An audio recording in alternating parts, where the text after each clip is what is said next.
எனக்கு அன்பு கொடுத்து ஆதரிக்கிற மக்களுக்கு வணக்கம். சில இஷ்யூஸால் 2-3 நாள் வீடியோ போட முடியல, அதுக்கு மன்னிச்சு. அப்படி அதே இதுன்னு இழுக்காம நேரடியாக வீடியோக்குள்ளே போகலாமா? வாங்க. இன்னொரு இது கிரேட் கரிகாலன் மேஜிக் ஷோவா? இது என்னங்க கொடுமை, ஜன்னல் வச்ச ஜாக்கெட் பார்த்துருக்கோம், இது ஜன்னல் வச்ச ஷர்ட்டா? என்னையா புதுசாக கலப்புறீங்க? அதுலேயும் நீங்கள் போட்டிருக்க சட்டையில் ஜன்னல் எசக்கு புசுக்கான இடத்துல இருக்கையா? பேண்ட்டை கிழிச்சு ஒரு மாடல் வந்துச்சு, பொண்ணுங்க பசங்கன்னு எல்லாரும் அதை மாட்டிக்கிட்டு தெரியறதையே பார்க்க முடியல. இப்போ சட்டையில் வேற நீங்கள் கொண்டு வந்துட்டீங்க. இதை பொண்ணுங்க எடுத்துக்கிட்டு என்னெல்லாம் பண்ணுவாங்களோ தெரியலையேன்னு நான் சொல்லலைங்க, மக்கள் சொல்கிறாங்க. ஆனாலும் இந்த மாதிரி ஒரு ட்ரெஸ் போட ஒரு தனி தைரியம் வேணும் சத்யா. இந்த காமெடி ஒரு பக்கம் போய்கிட்டு இருக்க, அடுத்தது நாமினேஷன் ப்ராசஸ் வந்துச்சு. ஆளாளுக்கு மாறி மாறி குத்திக்கிட்டாங்கன்னே சொல்லலாம். நாமினேஷன் முடிஞ்ச உடனேயே டாஸ்க் அப்படின்னு சொல்லிட்டு நம்ம பிக் பாஸ் அப்படிலாம் வச்சுருவாங்களா? அதெல்லாம் இல்லைங்க. நான் ஏற்கனவே சொன்ன மாதிரி ப்ளே ஸ்டோர்லையும் இன்ஸ்டாகிராம்லையும் ஃபேமஸாக இருக்கிற கேம் ஷோ எல்லாத்தையுமே பிக் பாஸ் உள்ளார வச்சுட்டாருன்னு சொல்கிறது தாங்க கரெக்டு. வேணா சாம்பிளுக்கு இதை பாருங்க. நம்ம பிள்ளைங்க ஜெயிச்சாங்களா? அதுதான் மெயின் மேட்டர். எங்க ஜெயிச்சாங்க? விட்டுட்டாங்க கோட்டை.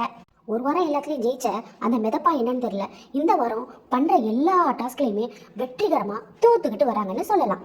அதை கன்ஃபார்ம் பண்ணுற விதமாக இன்னைக்கு நடந்த வீட்டு பணி டாஸ்க்லையும் நம்ம பாய்ஸ் தோத்துட்டாங்கன்னா பாருங்களேன். 1000 தான் இருந்தாலும் சரி, நம்ம பசங்க ஒரு விஷயத்தில் வின் பண்ணலன்னா மனசு என்னமோ கொஞ்சம் லைட்டாக கஷ்டப்படத்தாங்க செய்யுது. இதே மாதிரி நம்ம பாய்ஸ்க்கு உங்களோட ஆதரவு இருந்தால் அதை மறக்காம கமெண்ட் பாக்ஸை சொல்லிட்டு போங்க. முக்கியமாக நீங்கள் கேர்ள்ஸ் டீமா பாய்ஸ் டீமான்றதையும் சொல்லிட்டு போங்க. ஒரு வழியாக இன்னைக்கான வீட்டு பணி டாஸ்க்கும் நல்ல விதமாக நடந்து முடிஞ்சிச்சு. ஆனால் ஜெயிச்சது என்னமோ பொண்ணுங்க மட்டும்தான். டாஸ்க் முடிஞ்ச கொஞ்ச நேரத்திலேயே அடுத்த டாஸ்க் பிரச்சனையும் வந்துச்சு. அது வேற ஒன்றும் இல்லைங்க, store room activity area task பிரச்சனை திரும்பவும் ஆரம்பிச்சிச்சு. நேற்று பாய்ஸ் எல்லாம் நீங்கள் ஸ்டோர் ரூமுக்கு வரணும்னா எங்கள் பர்மிஷன் கேட்கணும், அந்த பர்மிஷனை ஜிப்ரீஸில் கேட்கணும்னு சொன்னாங்க. ஆனால் கேர்ள்ஸ்க்கு உண்டான பிரச்சனையே அவங்களுக்குள்ள ஒத்துமை இல்லாதது தானே. இது ஒரு பெரிய பிரளயமாகவே வெடிச்சிச்சு. இல்லை வெடிக்க ஆரம்பிச்சிருக்கு. இதோட எண்டு எப்போ முடிய போகுதுன்னு யாருக்கு தெரியும்? நம்ம ஜாக்லின் இல்லை, ஜாக்லினை யாரோ சொல்லிட்டாங்க.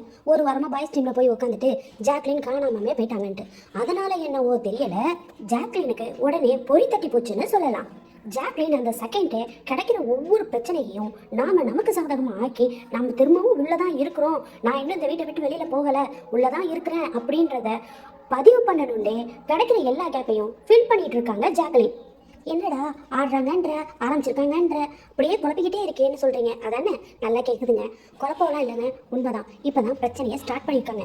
ஏற்கனவே இதே மாதிரியான ஒரு டாஸ்க் பிரச்சனை நைட்டெல்லாம் ஓடி, அடுத்த நாள் காலையில் ஓடி, மறுநாள் ஓடி, இப்படி ஓடி அந்த வாரமே ஓடி முடிஞ்சுது.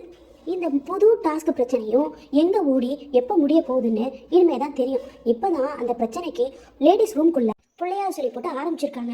முடிவை பிக் பாஸ் எடுக்கிறாரா, இல்லை வீட்டில் உள்ளவங்களே எடுக்கிறாங்களா, இல்லை நம்ம சேதுவனை வந்து இந்த பிரச்சனைக்கு ஒரு முடிவு பண்ணுறாங்களான்னு இந்த வாரம் பார்க்கலாம். அதை எப்படி அவ்வளோ சீக்கிரம் முடிச்சிருவோம்? கொஞ்ச நாளாகவே நம்ம தர்ஷிகா சில டாஸ்கில் எல்லாம் தலையிடாததை கவனிச்சிங்களா? கவனிச்சிருக்க மாட்டீங்க. இப்போ கொஞ்சம் நல்லா யோசிச்சு பாருங்க. கொஞ்ச நாளாகவே நம்ம தர்ஷிகா எந்த ஒரு டாஸ்க்லையும் கலந்துக்காம ஒரு இன்ட்ரெஸ்ட் இல்லாமல் மங்கடியாகவே இருந்துட்டு இருந்தாங்க. என்னவா இருக்கும் வந்த ஆரம்பத்துலாம் கேப்டன்சி டாஸ்க் அப்படி இப்படின்னு அடித்து தூக்கிட்டு இருந்த தர்ஷிகா திடீர்னு அவங்களோட வேகத்தை குறைச்ச காரணம் என்னவா இருக்கும் அப்படின்னு பார்த்தா ஏதோ வீட்டிலேருந்து வந்த ட்ரெஸ் கோடு தானாங்க.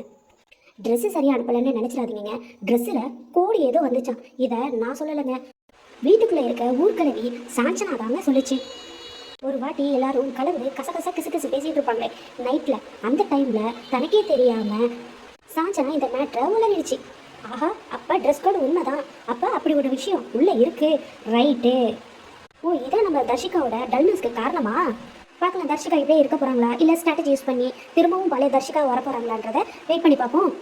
அவ்வளோதாங்க இன்னைக்கு பிபியில் நடந்தது. அது ஹாஃப் டே வரைக்கும். அடுத்தது என்ன நடந்துச்சு அப்படின்றத ஸ்கூல் டாஸ்கோட அடுத்த வீடியோவில் உங்களை நான் சந்திக்கிறேன்.